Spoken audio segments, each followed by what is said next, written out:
What down, Joe? It's No Home TV here, back with another boxing video. Alright, y'all, I hope the screen ain't too bright. As you can see, I'm in my truck. Somebody is ahead of me. I gotta back in like that at a curve. You see what I'm saying? But anyway, these motherfuckers sent me to the wrong place, but it's cool, man. I'll probably end up having tomorrow off, or at least a good portion of tomorrow off, because of they fuck up today. But anyway, man, I just wanted to talk about boxing, man. This past weekend, I haven't had a chance, man. This is actually the first chance I got to really sit still, man. You know, just hit the ground running at the beginning of the week. But that's kind of a good thing, because it did give me some time to check out some other fights that I didn't even really know what was going. I didn't even really know these fights was going on the same night as the Devin Haney Regis Prograis card, and it was what was going on on Top Rank. You know, Top Rank had a card. Bruce Shoo Carrington had a beautiful performance. I think it was the second round knockout. He continues to dispatch motherfuckers. You know, he's looking sharp, looking good. Xander Zayas had a fight. I think he knocked his guy out in the... Did he knock him out in the last round, or was that a early stoppage too? I don't remember. I just remember it was a stoppage.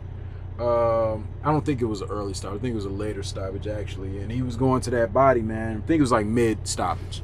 But yeah, man, he took him out with a body shot. Xander Zayas, young, hungry, still looking good. You know, another prospect on the come up, just like Shoo. Different weight classes, of course. But who else? And then there was Robisi.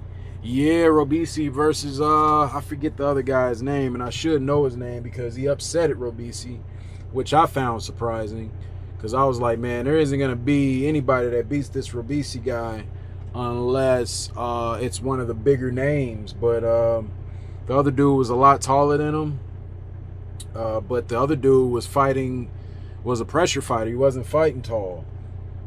But he put them hammers on, they put the hammers on each other, because they exchanged knockdowns in the whole nine. I think the other guy just came back and knocked Robisi out in the 12th round at the last minute. Beautiful fight, man. They might rematch it, who knows. But yeah, upset victory. Yeah, I'm out here in these hills, out here in this is Cincinnati, Ohio, by the way, y'all.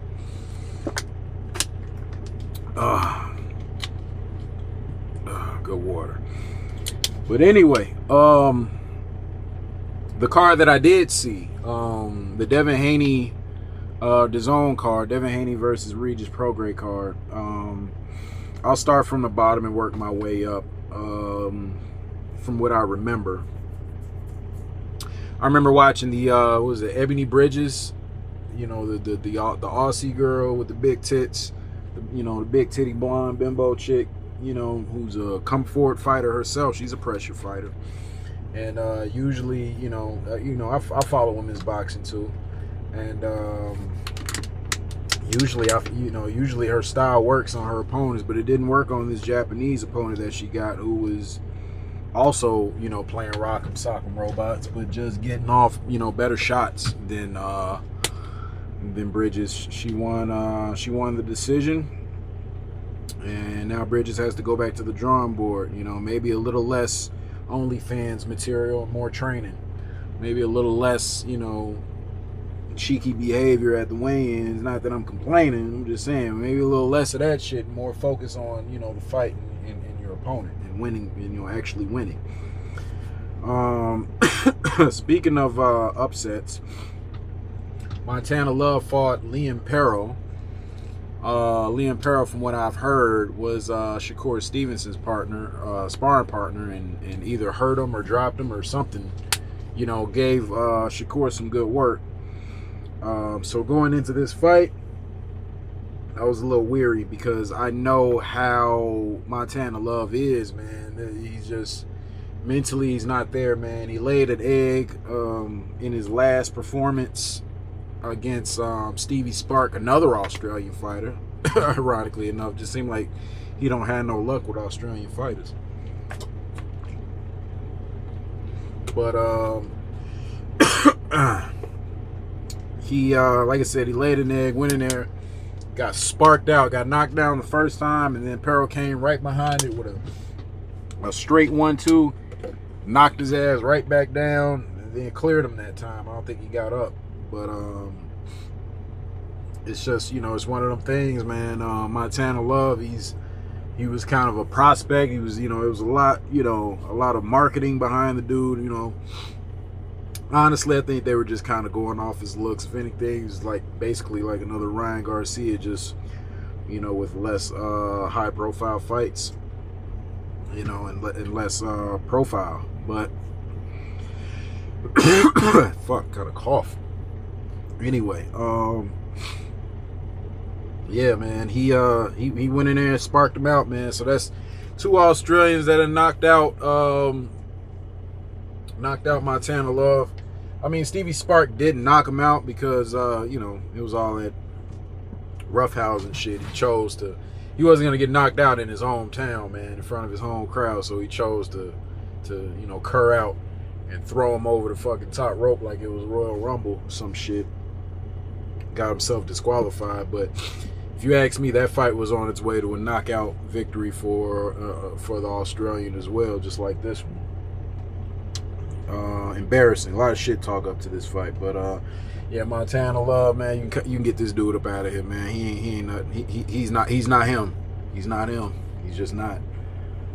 Puts me in the mind of Adrian Broner, man. I don't know, maybe it's an Ohio thing because his ass from Cleveland. But I'm in the Natty, Adrian Broner's hometown. But anyway, the main event, there was another fight, but I forget, you know, what it was or the significance of it, you know. So I'm just gonna jump right into the Regis Prograis Devin Haney fight.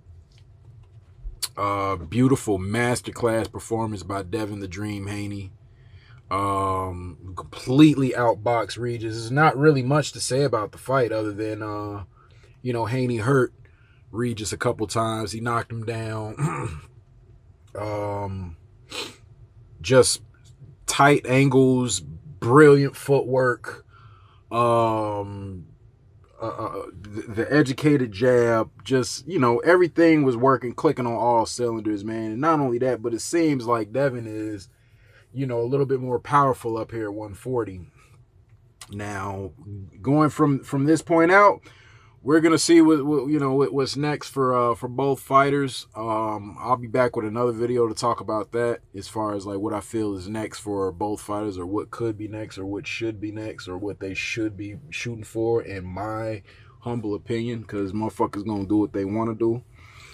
But yeah, man, it was a great weekend of boxing, man. It was a nice, strong, solid weekend of boxing. I'm mad that I didn't know about the Top Rank card, because I definitely would have switched back and forth, you know, because I was able to finally get DAZN, you know, just, you know, the app, you know, on my damn TV before I tried to get it on there, and I never had it on there, so I would just watch the shit on my phone or cast it.